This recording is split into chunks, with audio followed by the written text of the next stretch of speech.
안녕하세요. 바른투자 커뮤니티 멘토를 맡고 있는 이발토동입니다. 자, 오늘 이제 알아볼 거는 강의 영상이 되게 오랜만에 올라온 것 같아요. 근데 이제 오늘 이야기할 거는 이제 상승과 하락은 항상 시간의 법칙이 존재합니다. 상승, 하락. 자, 이거를 얘기를 해보면 이제 파동으로 생각을 해볼 수가 있고요. 어떤 종목도 상승만 쭉, 하락만 쭉 이렇게 할 수는 없어요. 하락만 쭉 하는 경우는 있죠. 이제 뭐 상장 폐지되는 종목이나 이미 뭐 기업이 끝났어, 이제 망할 일밖에 없어, 이런 기업들은 이제 하락만 쭉 하겠죠.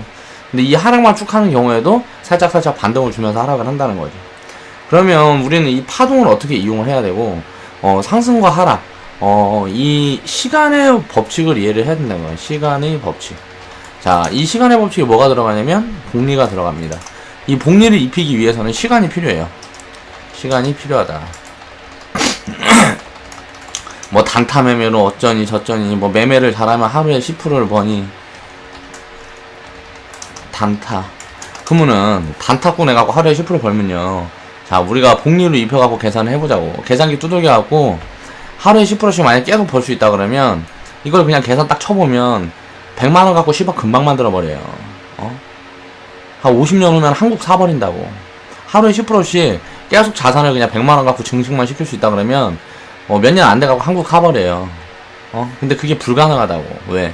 말만 이렇다는 거. 이건 불가능한 일이에요. 불가능한 일. 왜? 시장 상황이나 뭐 이런저런 뭐 요건에 따라서 단타라는 거는 급등 종목 가지고 하는 거예요. 급등 종목 가지고. 급등을 하는 구간에 그 사이사이에 자본을 투입을 해서 잠깐의 갭을 먹고 나오는 게 단타인데, 그런 걸로는 복리를 절대 입힐 수가 없다. 왜? 손절이 있기 때문에.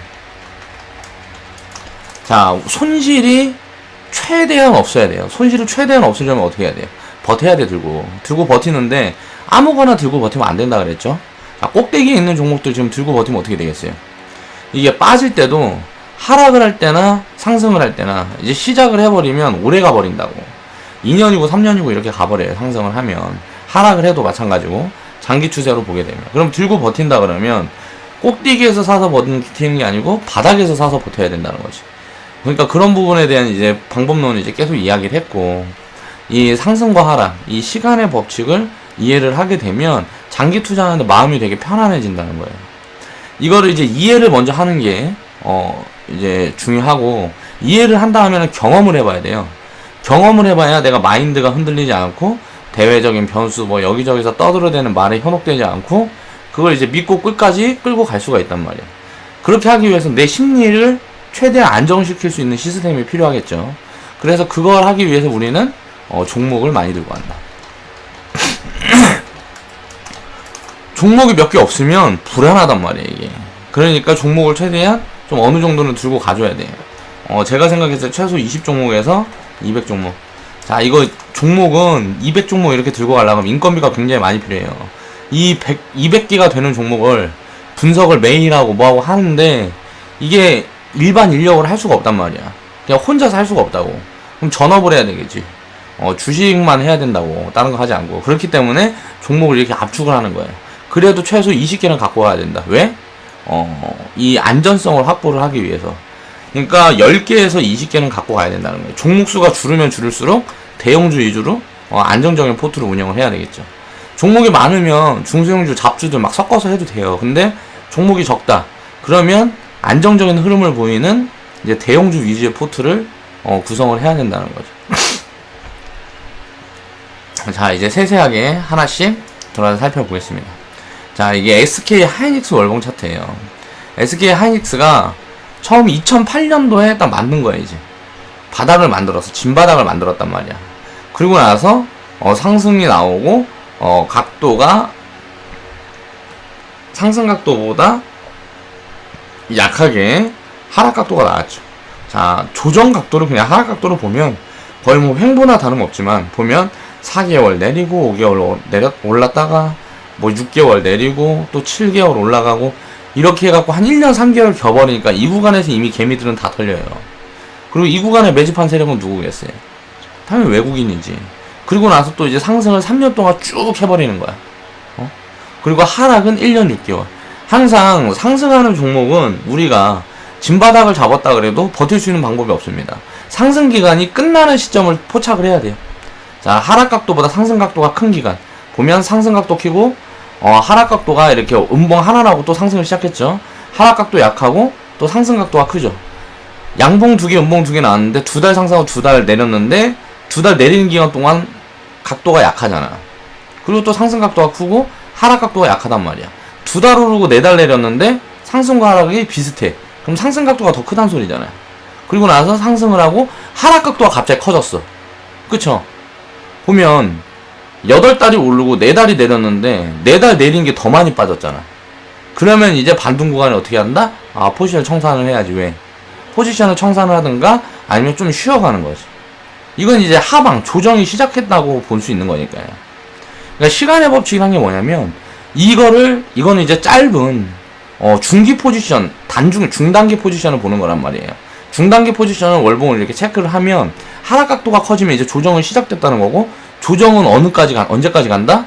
자, 상승 기간의 3분의 1에서 절반. 보통 절반 이상은 갑니다. 2년 반 상승하고 1년 3개월 쉬었단 말이에요. 그리고 나서 상승을 다시 만들었을 때 3년을 상승을 했어요. 그리고 1년 6개월 쉬었죠. 정확하게 절반이잖아. 정확하게 절반. 2년 반 상승하고 1년 3개월. 이거는 이제 뭐 절반 조금 덜 되게 했죠. 근데 3년 상승하고 1년 6개월 쉬었어. 그리고 상승이 지금 시작이 되고 있어요. 이 상승이 언제까지 될 거다? 모른다는 거야. 이거는 알 수가 없어요. 왜? 하락각도가 커지기 전까지는 알 수가 없다고. 하락각도가 커지면 그 구간부터 이제 조정이 시작되는 거예요. 조정은 최소 1년 6개월에서 2년 옵니다. 그러면 SK 하이닉스는 이번 조정이 마무리되는 구간에 하락 각도를 확인해야 된다. 그래서 제가 6개월을 쉬어갈 거라고 말을 하는 거예요. 일단 이렇게 꼭지를 잡았으면, 고점을 잡았으면, 보면 윗골이 길게 달려갖고 음봉이 떴잖아요. 이 부분을 메웠지. 메우는 부분이 보여주고 있지. 근데 이게 정고점을 뚫어내는지 못 뚫어내는지 봐야 된단 말이야. 이 꼭지에 있는 이 구간. 이 구간은 근처에 도달한다 그래도 다시 밀릴 가능성이 저는 높다고 보고 있습니다. 그렇게 해서 하락각도가 만약에 급하게 나온다. 그러면 이제 반등 구간에 전부 다 포지션을 청산하고 나와야 돼요. 이건 이제 조정이 시작되는 거야. 그러면 이제 조정이 진짜 시작되면 언제까지 간다? 자, 상승각도를 한번 볼게요. 지금 구간이 5개월, 1년. 자, 1년 반 정도 상승했어요. 여기서 만약에 1년 반을 더 상승해버린다. 그럼 3년 상승했잖아. 그럼 1년 6개월 쉬는 거야, 최소. 그리고 이제 만약에 이 구간, 지금 구간에서 만약에 하락을 한다. 그럼 이제 6개월에서 1년 정도 쉬어가는 거죠. 이런 식으로 이 시간의 법칙을 인정을 해야 돼. 알 수가 있어야 돼, 우리가. 이건 이제 업황이 좋고 하면은 이제 가겠지만, 반도체 부분이니까 SK 하이닉스는 좀 더 괜찮다고 봐요. 삼성전자는 전 끝났다고 봅니다. 스마트폰 같은 경우가 제가 우리 커뮤니티 이제 톡방에서도 얘기했지만, 애플은 지금 2위고요. 삼성전자가 1위에요. 단일 기업으로는. 근데 중국 기업 3개가 1위가 삼성전자. 휴대폰 보면 1위가 삼성전자, 2위가 이제 애플, 그리고 3위가 이제 뭐 중국 하웨이인가? 뭐 중국.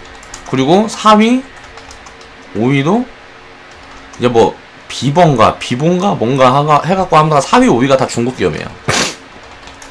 근데 이게 문제는 뭐냐면 3, 4위를 합치면 이게 지금 점유율이 한 30% 돼요. 삼성전자가 점유율이 한 25% 되고 22%인가 25%가 되고 애플이 20%가 안 될 거예요. 자, 그러면 이제 중국으로 넘어갔다고 봐야 돼요. 기업은 3개로 나눠져 있지만 이 3개 기업은 중국 국가에서 밀어갖고 키운 기업이란 말이에요. 중국이 어때요?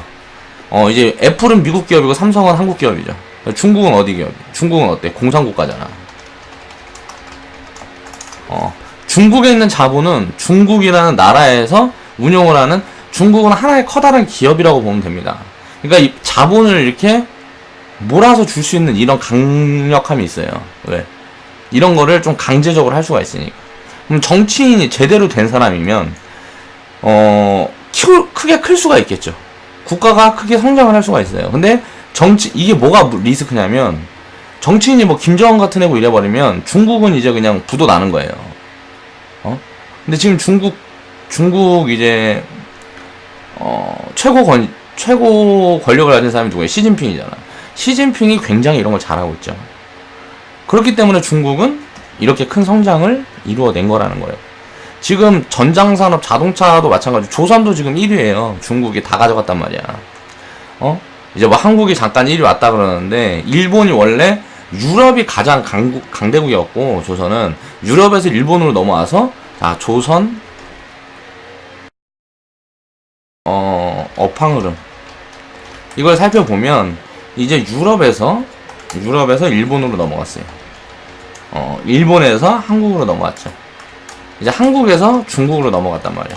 그럼 이제 중국에서 어디로 넘어가 있어요? 뭐 인도나 베트남 이런 데로 이제 넘어갈 수가 있는데 지금은 이제 하나의 변수가 생겼어요. 이게 조선이라는 거는 말 그대로 인건비가 굉장히 많이 드는 산업이에요. 그렇기 때문에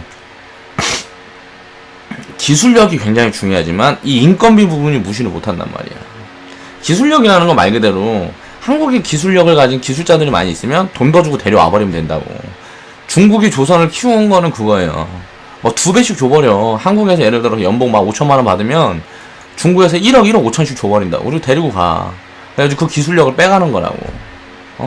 그거 새로 이제 신입 붙여가지고 그 기술력 배우게 하고 그 사람들이 이제 기술자로 성장을 하면 당연히 기술력은 쫓아오는 거죠. 이런 식으로 해서 중국이 모든 산업에 있어서 굉장히 큰 무언가를 가지고 있단 말이에요. 지금 이 모멘텀을 어마어마하게 지금 성장을 하고 있어요. 저는 4차 산업에서 가장 좀 부각받을 수 있는 나라 중에 하나가 중국이라고 생각을 합니다. 근데 저는 한국도 그렇다고 생각을 해요. 왜? 한국은 구글이 유일하게 인터넷, 그러니까 포털사이트 독점을 못한 나라가 한국이에요. 구글에서 만약에 그 나라 인터넷을 독점해버리게 되면, 그러니까 인터넷에서 돌아가는 그 인프라를 독점해버리게 되면 뭐가 문제냐면 빅데이터를 구글에 다 뺏겨요. 우리나라에서 사람들의 뭐 무슨 성향이라든지 뭐 어떤 걸 검색을 많이 한다든지 이런저런 빅데이터들이 있잖아요. 그럼 빅데이터들을 구글에 다 뺏긴다고.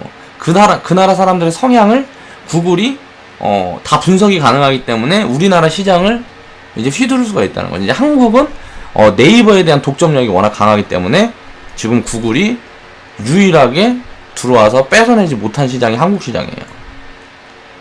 이걸 굉장히 크게 보고 있다는 거예요, 저는. 그리고 또 하나, 한국은 통신 강국이죠. 그리고 도로 인프라 이런 게 굉장히 잘 돼 있단 말이에요. 이제 인공지능 차 돌아다니고 뭐하고 하면 내수 부분에 있어서 이제 인건비가 들어가지 않기 때문에 물가를 굉장히 안정시킬 수 있는 그런 장점이 있어요. 왜? 도로 인프라가 되게 잘 돼 있기 때문에요. 그리고 도로가 그렇게 잘 돼 있기 때문에 통신 장비라든가 이런 걸 입혀갖고 도로에서 굉장히 빠른 빅데이터를 우리가 만들어낼 수가 있단 말이야. 그럼 우리나라는 이제 통신 기업들이 이제 뭐 삼성전자나 뭐 이런 기업들처럼 될 수밖에 없다는 거야, 앞으로. 그리고 나서 이제 그 기술력과 빅데이터를 다른 나라에다 팔면 어떻게 되겠어요? 자, 이제 그게 수출이 되는 거죠. 그럼 우리가 먼저 집중해야 될 건 이제 지금 통신이다. 응? 앞으로 2021년부터 이제 인공지능 차가 돌아다니고, 인공지능, 그러니까 자율주행차. 이게 원래 2025년에 이제 돌아다닌다고 발표했다가 1년 만에 4년이 줄어버렸어요. 이게 우버라는 회사가 있어요. 우버라는 이제 택시를 대중화하는 작업을 먼저 해서 이제 시작한 기업인데 어마어마한 빅데이터를 가지고 있습니다. 그렇게 해서 우리나라는 뭐 택시회사 반대, 뭐 버스 뭐 이런 부분에서 반대로 이제 우버라는 기업이 이제 지금 우리나라 시장은 지금 제대로 들어와서 활약을 하고 있고 해요. 그런데 이제 그런 부분들이 오히려 이제 좀 카카오가 우버 같은 기업을 이제 벤치마킹해서 지금 굉장히 빨리 그쪽 사업에 이제 진입을 하고 있죠. 그러니까 이런 걸 생각을 해보면 앞으로 우리나라의 대기업은 누가 될까 딱 생각을 해보면 딱 답이 나온다는 거예요. 카카오, 네이버. 그리고 나서 또 어디 있어? 통신, SK텔레콤, KT, 뭐 LG 플러스 되겠죠. 제가 얘기했잖아. SK텔레콤, LG 플러스는 근데 지금 자리가 좀 높은 것 같다. 자, 가장 매력적인 건 KT다. KT 사 모아라. 얘기했잖아요. 배당도 많이 줘. 앞으로 성장성도 무궁무진해. 굉장히 매력있는 기업이라는 거죠, KT. 그럼 KT만 사면 KT 자회사 막 사는 거야, 그냥. 그럼 나중에 이제 보라고 5년, 10년 지나면 어떻게 되겠어요? 이게 답이 나온다는 거지. 이게 지금 1, 2, 3, 4, 5, 6, 7, 8, 9. 자, 10년 가까이 SK 하이닉스가 이렇게 파동을 만들어 가면서 상승을 했어요. 5,000원부터 7만원까지. 1,400%죠. 이걸 그냥 가만히 들고만 있었어도 1400%라고. 근데 조정구간 예측하고 자본을 넣었다 뺐다 했으면 어떻게 되겠어? 이게 이제 뭐 2000%에서 3000% 수익이 났을 거 아니에요. 10년 동안. 모든 기업이 이렇게 업황 사이클을 탄다는 거죠. 이 시간이 어떻게 움직이고, 자, 상승 각도가 세고 하락 각도가 약하려면 당연히 하락 조정 시기가 짧겠죠. 그런데 상승 각도하고 하락 각도하고 똑같으면 이제 박스권인 거야. 그리고 나서 하락 각도가 상승 각도보다 크면 어떻게 돼? 아, 이제 폭락장 투매장인 거지. 그런 부분을 염두를 해야 돼요. 그러면 증시는, 주식은, 경제는 길게 봤을 때 상승 각도가 항상 크단 말이에요.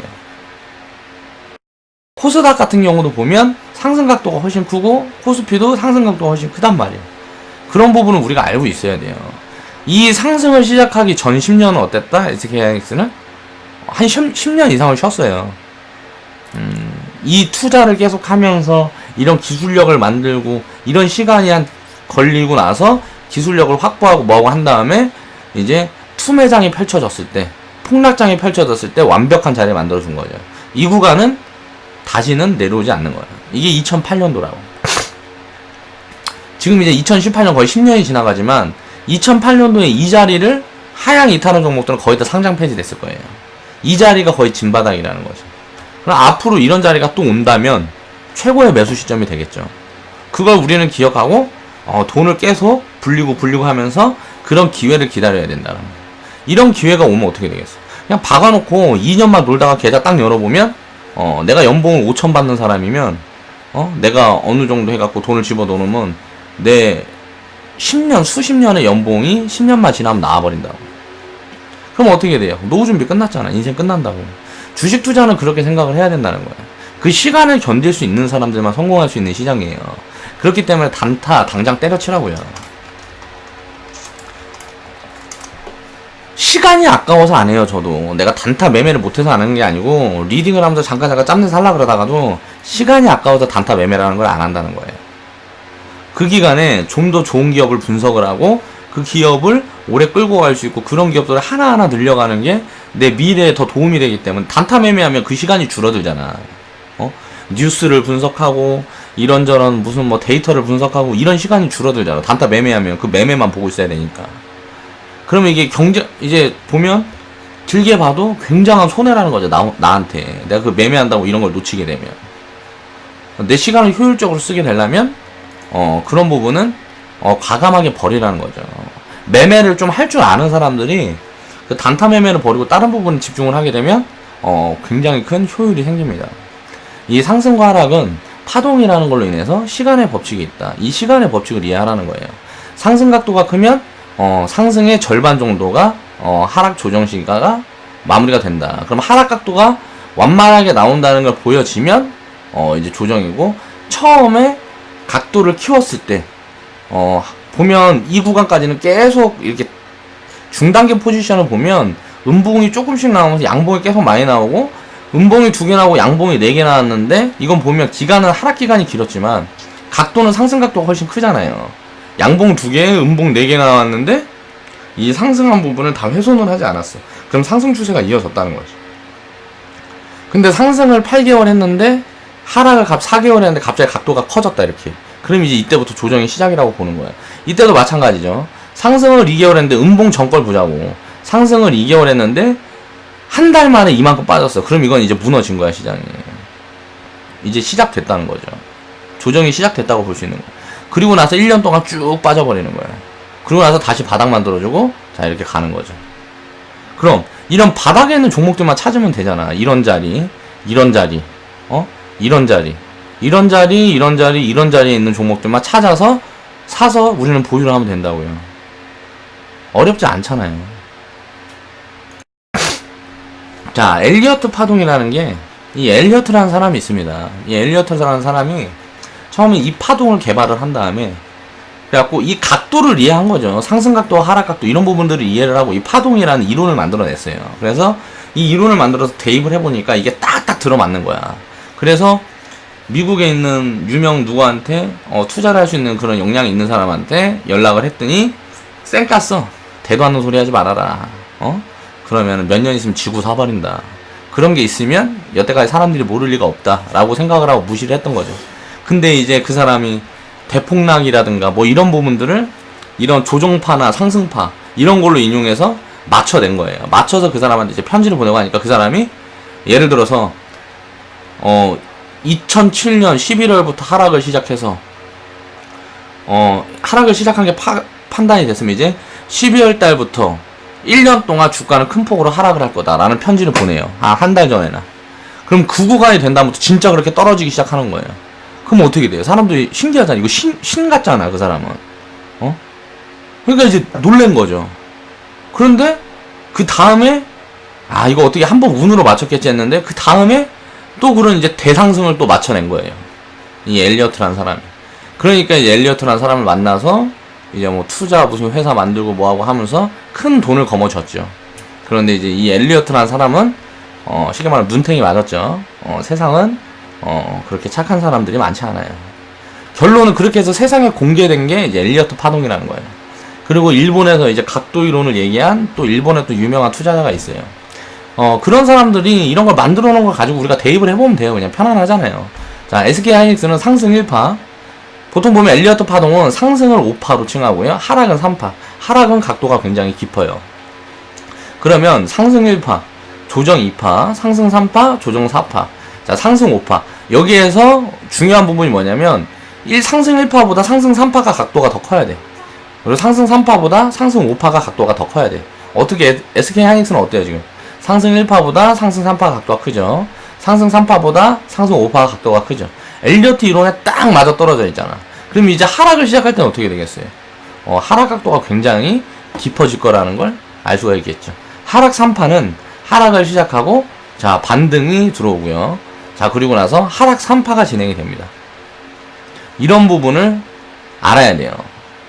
자 우리가 추천주 중에 하나 있었던 한국전력 차트를 한번 보면서 설명을 한번 드려볼게요. 이제 하락 3파가 나온 종목들을 봐야 되니까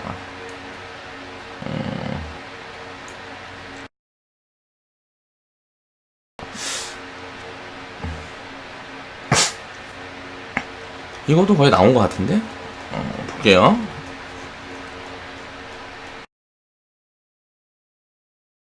그림판 붙여넣기 자 보자고요. 한국전력 일본 이건 이제 한국전력 월봉 차트예요. 한국전력 월봉 차트인데 보면 자 상승 1파 아이고 상승 1파 이제 하락 2파 그쵸? 그리고 조정 2파 이거 왜 이래. 그리고 나서 또 이제 상승 2파 대충 그려보면 된단 말이에요. 그러면 대충 맞아. 여기 하락 2파 하락 3파 그리고 다시 상승 5파 그쵸? 그리고 나서 이제 대시세가 마무리되는 거예요. 이런 시점에 자 이런 시점에 이제 매도 포지션을 어떻게 잡냐. 하락 각도가 커지는 구간을 찾아보면 되는 거지. 상승 각도가 나오다가 하락 각도가 커지는 구간 그런 구간 찾으면 이 구간 언저리에서 이제 매도 포지션을 잡을 수 있었겠죠. 한국전력은 그리고 나서 이제 또 이제 시작이 된다고. 하락 1파 하락 1파 그리고 반등 1파 그리고 또 하락 3파. 그럼 이게 거의 끝났을 수도 있고 이게 하락이 아직 진행 중일 수도 있어요. 이 구간에서 나올 수도 있고 이 밑에 구간에서 바닥을 잡을 수도 있단 말이야. 3만원 25,000원까지 많이 내려올지도 모르지. 이걸 어떻게 알아 세상에. 근데 내려오지 않을 거라고 생각을 하고 있는 거고 이거를 또 이제 크게 보면 뭐가 다른 줄 아세요? 이게 보면 크게 보면 이게 1파일 수도 있다는 거야. 이걸 길게 보면 이게 1파고 이게 조정 1파일 수도 있다는 거지. 그러면 어떻게 되겠어요? 자 이제 조정 1파니까 상승 파동이 다시 이제 이렇게 크게 나오겠죠. 항상 이게 일봉으로도 대입을 해보고 이제 작은 파동과 큰 파동이 다 이런 파동 이론으로 해갖고 각도를 맞춰가면서 움직이더라. 이건 이제 세상에 대한 원리라는 거야. 뭐 피타고라스라든가 뭐 이런 거 저런 것부터 해서 다 살펴보면 이런 것들이 다 주식시장에 이제 뭐 차트 같은 경우에 다 녹아져 있다고. 근데 여기에서 이제 차트가 이런 식으로 만들어지려면 어떻게 해야 되겠다? 상승파동은 업황이 좋아야 하고 우상향하고 지속 성장해야 된다. 이게 메가 트렌드가 있어야 된다는 거예요. 자, 그럼 우리가 생각을 해보자고. 지금 메가 트렌드가 뭐예요? 모르는 사람이 없잖아요. 밖에 나가도 다 4차 산업 얘기만 하고 있잖아. 메가 트렌드는 4차 산업이라는 거야.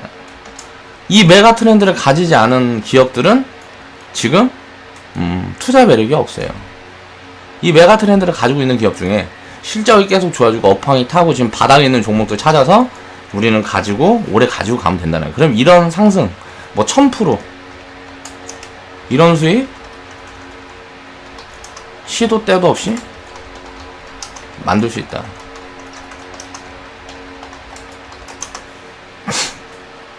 이렇게 생각을 해야 됩니다. 그렇게 해서 이런 시간의 법칙을 이해를 하면 지금 앞으로 많은 도움이 된다는 거죠. 투자를 하는데. 그래서 SK 하이닉스나 지금 IT 같은 경우는 저는 이제 끝났다고 보고 있는 게 여기서 상승을 100% 더 하든 200% 더 하든 9구간부터는 이제 끝난 거예요. 전 제가 생각했을 때는 앞으로 6년에서 10년은 그냥 눌려버릴 거라고 생각을 해요. 왜? 조선처럼 될 거라고. 조선이나 지금의 자동차처럼. 반대로 지금의 자동차는 올라가겠지. 그리고 조선도 무슨 모멘텀을 가지게 되면 이제 올라가겠지. 자동차 산업은 지금 모멘텀을 잡았잖아요. 전기차, 자율주행차. 메가 트렌드가 있잖아. 자, 그래서 지금이 바닥이라고 보는 거고, 자동차 섹터는. 근데 이제 IT 같은 경우는 기술력이 지금 많이 잡혔어요. 중국에 많이 잡혔단 말이야. 기술력이 중국에 많이 잡히고 지금 보면 우리나라는 단가 경쟁이 안 돼요. 그래서 좀 미래가 불투명하다라고 생각을 하고 있는 거예요. 그러니까 공급 과잉이야, 공급 과잉. IT 같은 경우는 지금 자동차 산업 같은 경우는 부품 자동차 산업에서 지금 공급 과잉인 게 있죠. 뭐가 있다? 2차 전지. 지금 2차 전지 꼭지에 있잖아요.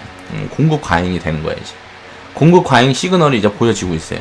그러니까 이런 부분들을 체크를 할 수가 있어야 돼요. 업황과 비교해서 차트만 본다 그래도 모든 걸 다 알 수 있을 것 같죠. 못한다니까. 차트 맹신자들이 있어.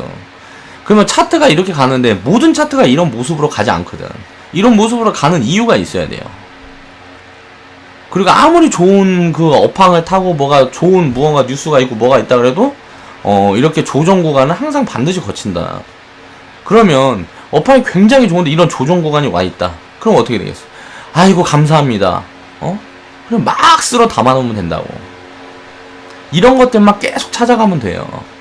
그러니까 지금 투자를 못했다 그래도 계속 이런 자리를 만들어 준다는 거지. 우리가 투자하는 종목들 중에 이런 자리를 계속 만들어 준다는 거지. IT도 나중에 무슨 모멘텀을 부착을 하게 되면 이런 자리를 만들어 줄 거예요. 지금 이제 OLED 같은 경우는 이제 공급 과잉으로 지금 접어들었다라고 저는 보고 있는 거고. 자, 코스피 10년을 보자고요. 이거는 이제 패턴을 얘기를 하는 거야. 패턴이 자 보면 1998년도 뭐 2000년대인가 뭐 그때 거예요. 자, 1년을 상승을 했습니다. 그리고 5년을 박스권을 만들었죠. 5년을 횡보를 하니까 3년을 상승을 해요. 그리고 나서 금융위기가 터지면서 1년에서 1년 반이 쉬었어요. 그리고 나서 또 3년을 상승했죠. 그럼 폭락장 다음에는 3년 상승하고 5년 쉬어간 다음에 3년 상승하는 게 나았죠. 자, 그럼 보자고요. 지금 5년 박스권이 만들어졌어요. 그럼 여기서 어떻게 되겠어요? 지금 1년 상승을 했단 말이에요. 코스피가. 앞으로 2년 더 간다는 계산이 나오는 거예요. 이게 패턴 분석이에요. 과거에 보면 1년 상승했다가 5년 쉬고 3년 상승한 다음에 투매장 만들고 3년 상승을 했다. 그리고 5년을 쉬었어요. 1년 상승하고 5년 쉬었을 때 3년 갔는데 3년 상승하고 5년 쉬었어. 그럼 어떻게 될까? 이거에 3배가 갈 수도 있는 거죠. 4차 산업이 지금 어디까지 예정이 돼 있어? 4차 산업 2030년까지는 메가 트렌드잖아. 그럼 어때요? 이 기간이 지금 올해가 어디냐? 2017년이냐? 13년 남았잖아요.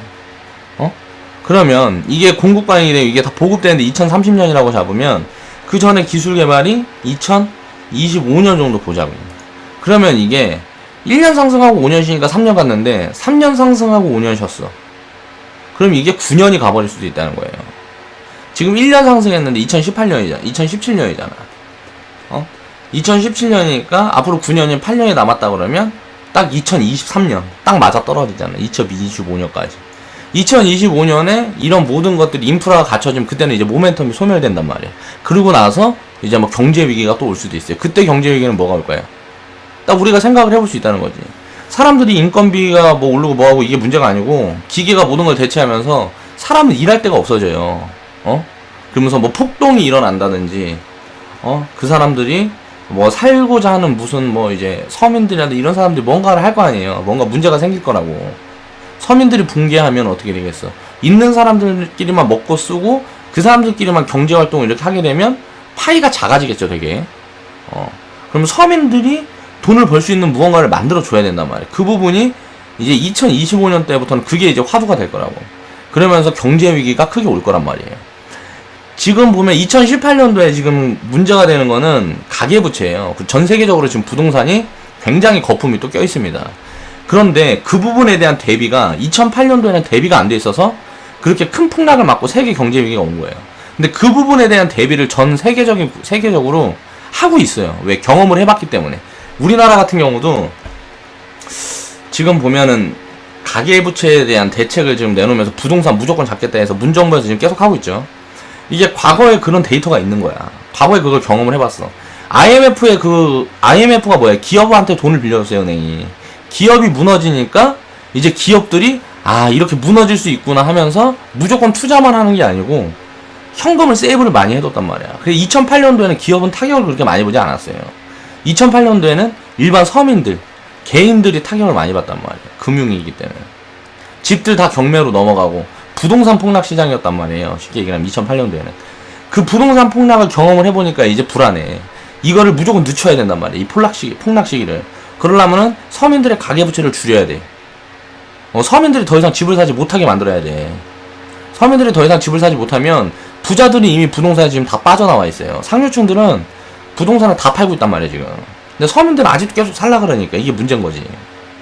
그러면 이제 결국은 서민들만 죽는 거기 때문에 이 부분을 해결을 해야 돼서 과거에 그 경험이 있기 때문에 지금 그 해법을 만들어가고 있는 거예요. 그러면 2008년대처럼 이렇게 폭락이 나오지 않을 수가 있어요. 그럴 가능성이 저도 지금 높다고 요즘은 분석을 그렇게 하고 있습니다. 그래서 만약에 이 패턴이 반복이 된다 그러면 1년에서 5년 쉬고 3년이 갔으면 3년 상승하고 5년을 쉬었으니까 이게 이 3배인 9년이 갈 수도 있겠구나. 딱 쳐보면 2018년, 2017년에서 8을 더해보면 2017년에도 1년 상승했으니까 2017년에서 8을 더해보면 딱 2025년이 맞아 떨어진다는 거지. 그럼 이제 2025년도엔 또 이제 대공황이 올 수가 있는 거예요. 그때는 이제 일자리가 없어서 사람들이 빈부 양극화가 굉장히 심해지면서 문제가 생길 거라는 거죠. 막 테러가 막 전 세계적으로 나오고 서로 이제 뭐 못 먹고 사니까 괜히 화가 나는 거야. 인간은 그렇거든요. 자신이 준비 못하고 이런 거는 생각을 하지 않아요. 세상이 더럽구나. 왜 세상이 나한테 이래? 우리나라에서 지금 젊은이들이 지금 자꾸 자살을 하고 또 나이 많은 사람들이 자살을 하고 노인 자살률, 뭐 젊은 사람들 자살률 세계 1위인 이유가 뭘까? 젊은 층은 교육이 문제. 교육이 잘못돼서 젊은 층은 죽는 거야. 잘못 배웠어. 세상 사는 거랑 뭐랑 이런 모든 걸 다 주입식 교육을 받고 암기 교육만 받고 미래에 대한 준비는 하나도 돼 있지 못하고 그러니까 사회에 나오게 되면 이건 답이 안 나와. 그리고 이제 뭐 중고등학생들, 어린 학생들도 공부를 되지도 않는, 내가 하고 싶지도 않은데 하고 싶지 않은 거를 어거지로 해야 되는 그런 부분 때문에 스트레스를 많이 받고 그런 것 때문에 이제 자살을 하는 거잖아요. 자, 그러면 이제 노년층. 자, 노년층은 왜 자살을 할까? 자녀 교육. 이것도 마찬가지로 교육 문제라는 거예요.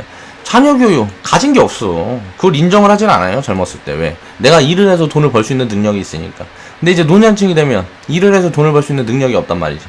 이 부분에 대한 준비가 되어 있지는 않은 거예요. 자녀한테 모든 걸 다 쏟아부었어. 과거에 그걸 이제 교육을 받고 자란 거지. 과거에 우리 50대 60대들은 보면 어렸을 때 보면 이제 뭐 10명 20명 막 자녀들이 그렇잖아요. 우리 아버지 세대에도 큰아버지랑 뭐 고모랑 해갖고 전부 합치면은 무슨 뭐 한 10분 되세요. 그러면은 그렇게 많았으니까 그 중에 한 명은 부모를 이제 부양을 했단 말이야. 잘 되는 놈이 확률적으로 한두 놈은 나오니까, 그러면 그 자식들 중에 좀 착한 놈들도 있을 거 아니에요. 잘 된 놈이 한 3놈 나왔는데 그 중에 한 놈은 좀 착해, 2놈은 싸가지인데 한 놈이 좀 착하다고. 그래갖고 어이구 우리 부모님 하면서 나를 이제 뭐 부양하고 그런 애들이 생겨요, 자녀들이. 근데 지금 어때요? 한 명, 2명, 하나나 둘만 낳잖아. 확률적으로 자녀가 나를 부양할 확률이 굉장히 없어요. 특히 가난한 서민층이면 서민층일수록 더 그렇죠. 그때가 노년층에 예를 들어서 무슨 기술이라도 갖고 있어서 지금 어디서 배우는 사람 말고 뭐 정년퇴직했다 치킨집에다 말아먹거나 뭐 이렇게 되면 인생이 끝나는 거야. 자녀한테 돈이 다 들어갔어, 그동안 살면서. 되도 않는 교육을 시키면서 자녀한테 돈이 다 들어가니까 내 미래를 준비하지 못한 거지. 그러면 이제 현실을 비관을 하고 죽어야지, 뭐 어떡해요. 누가 도와주지도 않는데. 먹고 살게 깝깝하니까 죽어야지. 나가서 폐지 줍는 것도 굉장한 용기 있는 사람들이 하는 겁니다. 나가서 폐지 줍고 무슨 뭐 열심히 살기 위해서 나이 많으신데 어디 아파트 경비원 같은 거 하시면서 노력하시는 분들 보면 전 되게 존경해요. 그런 사람들은 보면 자기 자신을 무언가를 이렇게 계속 이끌어가려는 그런 게 있잖아요. 근데 이제 패배자들은, 인생의 패배자들은 특히 조금 뭔가 거들먹거리던 인간들이 더 그래요. 그런 사람들이 이렇게 망가지게 되면, 제가 많이 거들먹거렸거든요. 그렇게 거들먹거리다가 망가지게 되면 이제 성장을 하게 되지. 근데 너무 늦게 성장을 하게 되는 거지. 그러니까 나이가 많으니까 내가 이렇게 살 바에는 죽겠다. 그러면서 이제 한강 가는 거야. 그러니까 이런 걸 이제 생각을 해봐야 된다는 거지. 2025년까지 이제 트렌드는 4차 산업 잡혀 있단 말이에요. 그럼 앞으로 8년 9구간까지 쭉 가버릴지도 몰라요. 하락각도가 안 나오면 쭉 가버릴지도 모른다는 거야. 코스피 4천 시대가 올지도 모른다는 거죠. 지금 왜? 지금 우리나라 GDP가 지금 3만 불 근처 왔어요. 응? 근처 왔단 말이야. 이때 보면 코스피 2000대 GDP가 2만 불이었어요. 그러니까 GDP 따라가는 거예요. GDP가 만 불이었다고. 만 불 따라가는 거라고. 지금은 GDP가 3만 불 근처 왔어. 그러니까 지금 어때요? 지금 2,400 근처까지 왔잖아요. 3만 불 근처까지 올라가려고 아둥바둥 하고 있는 거예요. 경기가 좀 살아나고 뭐하고 하면 GDP가 올라가겠죠, 한국도. GDP 올라가면 이제 3천까지 가는 거지. 근데 GDP가 4천.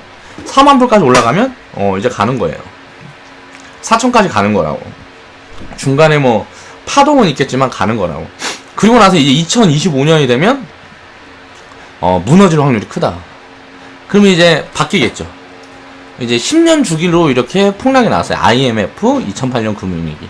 이번 2018년에 무슨 대형 악재가 터지지 않고 만약에 주가가 상승을 하는가 뭐 이렇게 된다 그러면 그거는 이제 과거 패턴은 벗어나고 바뀌는 거예요. 패턴이 바뀌는 거라고.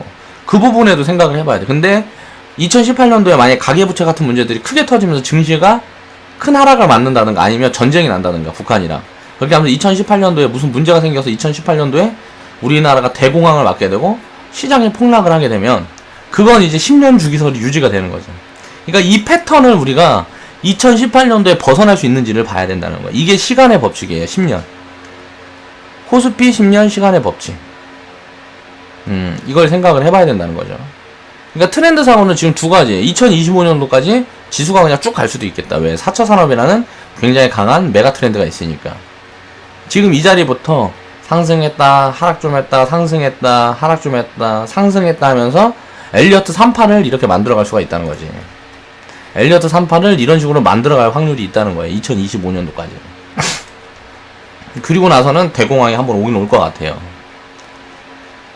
그러니까 이런 부분을 분석을 하고 생각을 할 줄 알아야 된다는 거죠. 투자를 하는 사람들이면. 자, 코스닥 20년 시간의 법칙. 이건 무슨 말이냐? 2009년에 닷컴 열풍이 불면서 되도 않는 상승이 나왔죠. 거품이 막 시가총액 100억짜리 회사가 그러니까 뭐 예를 들어 자산 가치가 100억짜리 회사가 수천억을 시가총액을 형성을 하는 거예요. 그러니까 투기가 된 거죠. 지금 뭐다? 이때 코스닥이 뭐다? 지금 비트코인. 지금 비트코인이 이렇잖아요, 지금. 그럼 어떻게 비트코인의 미래는 이렇게 되는 거야. 지금 비트코인 사면 어떻게 되겠어? 비트코인 살라 그랬으면 200불에서 500불 때 사야지. 이때 샀어야지. 이게 3,000불에서 200불까지 빠지면서 이게 뭐 때문에 이렇게 빠졌어요? 3,000불인가 2,000 몇백 불인가까지 올라갔다 200불까지 빠졌잖아. 이게 뭐 때문에 이렇게 빠졌어? 뭐 해킹당했다 어쨌다. 그 부분에 대한 리스크가 불거지면서 이렇게 빠졌잖아. 그 리스크가 있을 때 투자를 했어야지. 근데 이제 지금 이미 소문이 다 난장치인데 지금 이제 진입을 한단 말이야.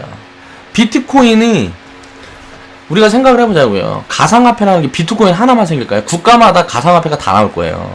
그럼 이제 그때 되면 통용화폐로 비트코인이 쓰일 수 있을까요? 미국이나 중국에서 자기들이 무언가 있을 거라고. 가상화폐 시장을 주도하고 싶은 강대국들의 무언가가 있을 거라. 그러니까 추이를 지켜봐야 된다는 거죠. 그러면서 이 가상화폐, 비트코인을 대체할 수 있는 가상화폐가 활용도가 더 높은 가상화폐가 계속 나온다 그러면 이건 이제 매력이 떨어지는 거예요. 그럼 이렇게 되는 거라고, 이렇게. 거품이 붕괴되는 거지, 이렇게. 이런 걸 생각을 해봐야 돼요. 제 아는 지인도 비트코인 이제 산다고 뭐 그러는데, 끝났어요. 이거는 지금 여기에서 뭐 100%, 500% 더 간다 그래도 쳐다도 보면 안 되는 겁니다. 비트코인은. 오버하지 말라고. 이미 소문난 잔치는 먹을 게 없다고.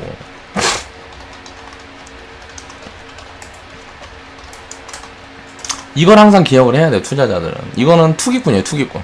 비트코인 갖고 지금 갖고 놀고 장난치고 하는 거는. 그리고 나서 코스닥 같은 경우는 이렇게 거품이 심하게 꼈다가 이렇게 무너져 버렸으니까 사람들이 대공황에 빠진 거예요. 그러면서 이제 투자를 하지 않아. 이런 닷컴, 벤처 이런 거는 과거에 한번 경험을 해봤어. 그러니까 이 경험치가 굉장히 오래도록 가는 거예요. 그래서 이제 뭐 벤처 같은 거에 투자를 하지 않아. 그리고 나서 모멘텀이 없었어. 쭉 빠져요. 그러다가 이제 반등 살짝 들어왔다가 거기다 또 이제 금융위기까지 두들겨 맞네. 그러면서 금융위기를 두들겨 맞고 쭉 빠지니까 이때가 이제 아무런 모멘텀이 없었지만 엄청나게 싸졌던 시기예요, 주식들이. 그리고 나서 이때부터 지금까지 원래 이렇게 상승을 했었어야 되는데 주가가 이렇게 상승을 했었어야 한다고. 상승을 못하면서 이렇게 눌려왔어. 그러니까 어떻게 해요? 굉장한 저평가, 역사적인 저평가 구간에 지금 와있다는 거죠. 그렇게 20년을 쉰 거예요, 코스닥은. 20년을 이렇게 쉬었어. 그럼 이제 이렇게 오래 쉬면 오래 쉴수록 어떻게 될까? 간단 말이야.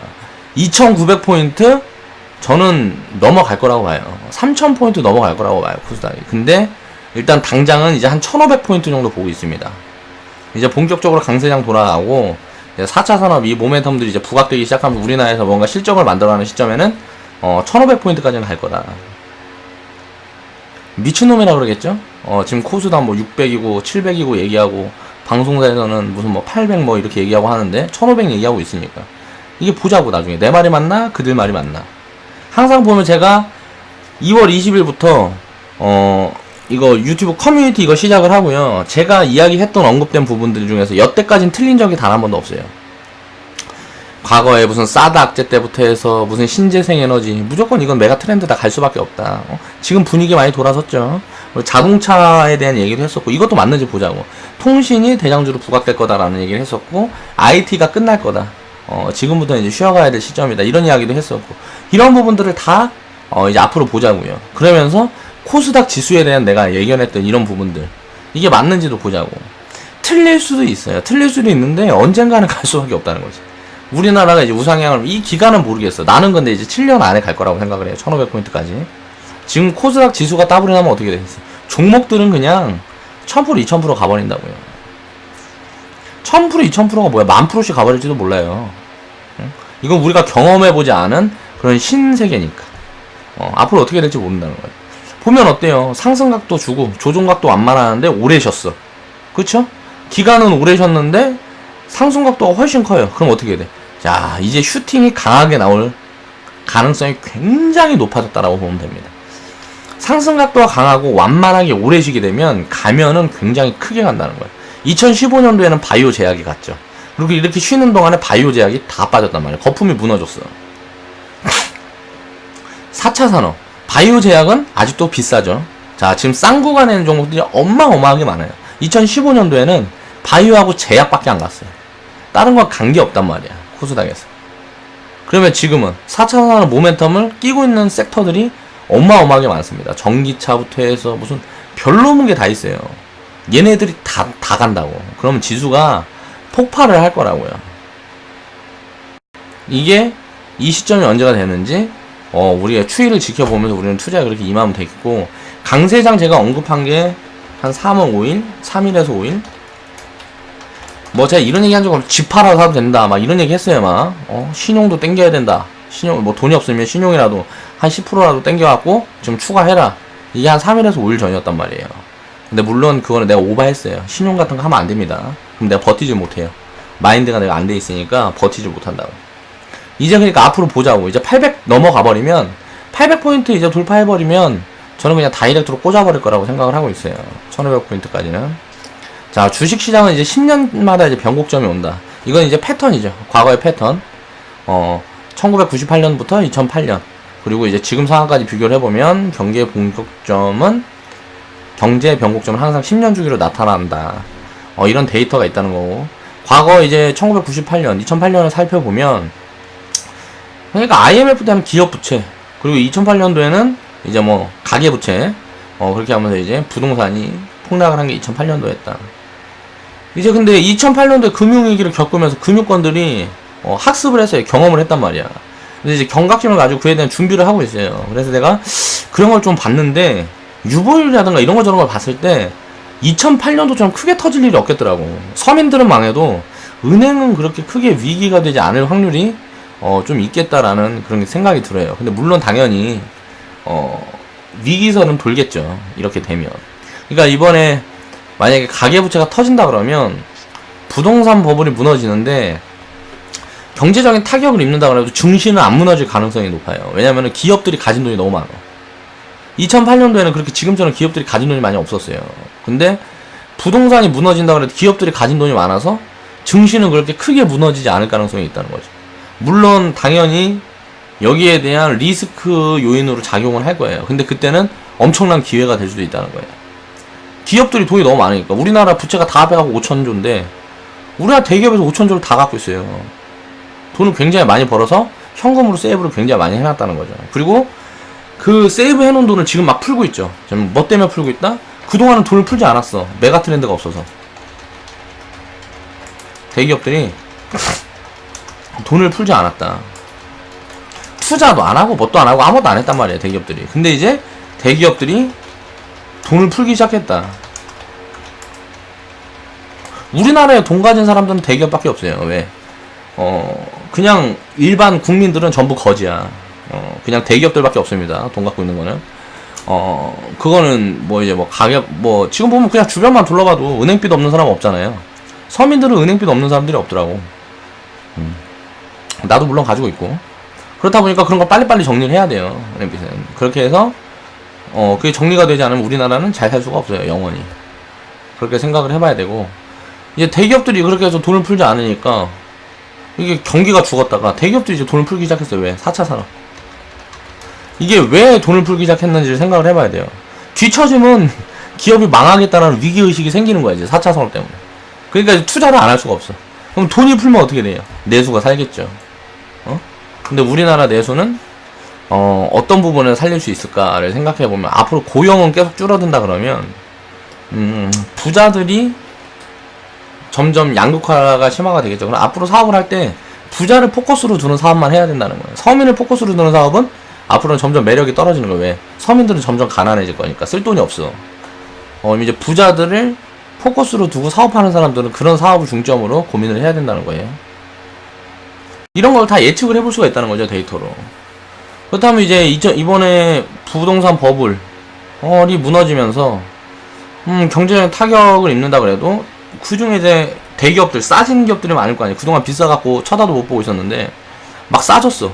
그럼 어떻게 돼요? 절호의 기회가 된다는 거지. 이런 기회를 한번 노려보자 라는 거예요. 남들의 아픔을 내가 기회로 삼으면 안 되겠지만 그들이 그렇게 아픈 이유는 그들이 잘못했고, 그들이 생각을 잘못했고, 대응을 잘못했고, 그들이 잘못한 거 그들의 실수예요. 그러니까 고통 받아야 된다는 거예요. 사람은 항상 고통을 받을 때는 돌아가서 생각을 해보면 나중에 그 고통이 다 해소되고 나중에 생각을 해보면 그건 전부 내 실수였고 내가 잘못 판단했고 그것 때문에 내 가족을 힘들게 한 거고 가장이면 그렇게 되는 거예요. 그래서 그런 판단을 할 수 있는 굉장히 중요한 위치에 있는 게 가장이다. 그래서 우리나라 아버지들은 일을 열심히 하는 것도 좋지만 이런 미래에 대한 준비도 차곡차곡 해나가야 된다는 거죠. 아, 그게 무슨 소리냐, 먹고 살 돈도 없는데 어쩌고 저쩌고 그런 소리 하면서 맨날 사우나 가고 떼밀고, 그쵸? 때도 지가 밀지도 않아요. 때밀이한테 하잖아. 나도 그런데 나는 그래서 그만큼 돈을 써야 되기 때문에 더 많이 벌어야 돼. 그래서 더 열심히 일하는 거고. 그렇게 내가 무언가를 누리기 위해선 거기에 합당한 노동이 들어가든가 뭔가 하는 게 있어야 된다는 거예요. 그렇지 않으면 내가 그럴 능력이 안 된다 그러면 무조건 죽여야지. 그래야 나중에 살아남을 수 있어요. 자, 대세 상승장의 끝엔 항상 이제 폭락장이 예정되어 있는 만큼 폭락장의 규모는 미리 우리가 판단을 하지 말자고요. 다 이렇게 드러나. 폭락을 한다 그러면 2008년도에도 보세요. 하락각도 팍 키우고 반등. 여기에서 청산포지 안 하는 거야. 그냥 주식 다 팔아버려 그냥. 하락각도 확 키웠잖아요. 그 전에 보세요. 이렇게 상승하는 동안에 하락각도 이렇게 키운 적이 없다고. 꼭대기에서 하락각도 팍 키웠잖아. 이게 딱 봐도 되게 많이 올라온 게 보이잖아요. 한 5년, 3년 동안 막 이렇게 올라온 게 보여. 5년 동안. 이때까지 연결하면 5년이야. 이때까지 연결하면 5년 동안 이렇게 올라온 게 보이는데 갑자기 각도가 확 꺾였어. 이 전에는 각도가 이렇게 꺾인 적이 없는데 각도가 확 꺾였어. 야, 떠나야 될 때구나. 그거 떠나면 된다고. 주식만 떠나냐? 아니지. 이제 이거 갖고 다른 걸 해야죠.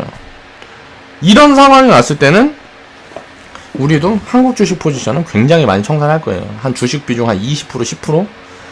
그리고 나서 이렇게 빠바방 무너졌어. 여기서 이제 또 이제 100% 채워야지. 90% 100% 채워야죠. 그러니까 이런 거를 생각을 해봐야 된다는 거고. 아무튼 그렇다. 그렇게 이제 물러서서 시장을 이렇게 바라볼 수 있는 그런 마인드를 키워야 되고, 이제 우리가 상승과 하락의 그 시간의 법칙에 대한 부분을 이해를 하고 공부를 해야 된다는 거예요. 이게 뭐냐? 데이터 분석을 할 수 있는 스스로의 창의력을 키우고 공부가 돼 있으면 이런 모든 부분들이 보인다는 거지. 이게 보이게 되면 어떻게 돼? 투자를 하면서는 이런 게 보여도 불안해요. 당장 내일 빠질 것 같고 내일 모레 빠질 것 같고 이러니까.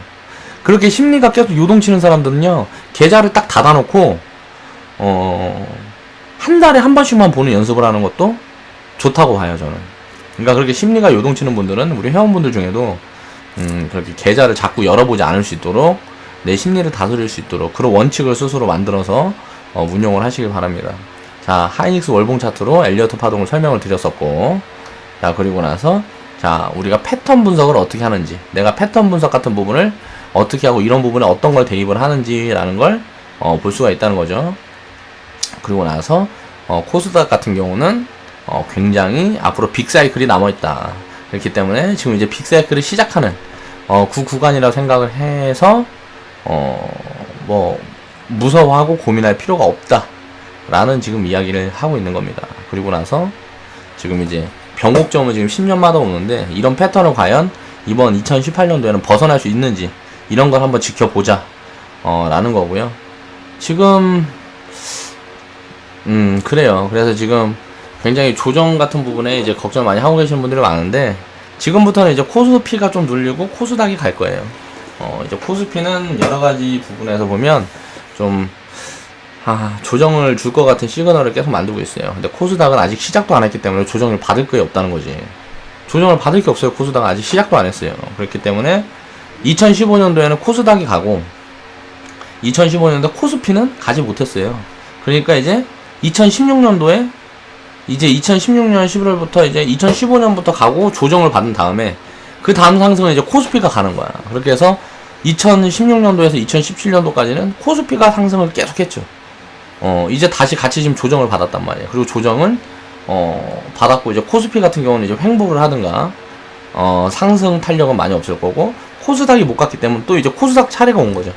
이제 코스닥이 가는 거예요. 그럼 이런 부분들은 항상 반복이 된다. 이것도 패턴이에요. 그럼 코스닥 다음에 어디가 가겠어? 다시 코스피가 갈 거 아니에요. 그럼 대형주 중에 그런 부분들을 이제 체크를 해보고 우리는 이제 또 투자에 임하면 되겠죠.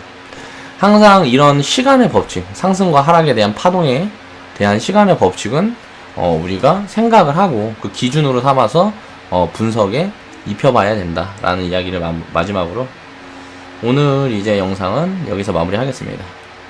자, 좌측 하단에 보시면 추천마크 있어요. 추천마크 클릭해주시고 광고 시청은 필수적으로 하는 걸로. 왜?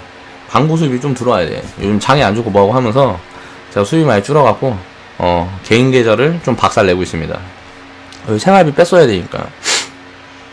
이제 장이 좀 좋아지고 수익이 많이 나오게 되면 내 수입도 당연히 늘어나겠죠.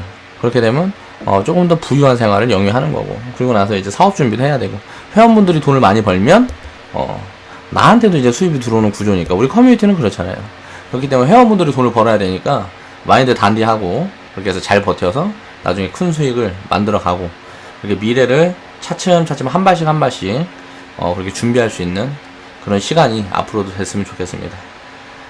지금까지 이빨 톡톡이었습니다. 자, 내일은 아무래도 장이 좀 좋을 것 같으니까 내일은 이제 어떤 이야기를 해볼까, 그 부분에 대한 준비도 또 해볼게요. 지금까지 긴 방송 시청해 주셔서 감사합니다. 내일 뵙겠습니다.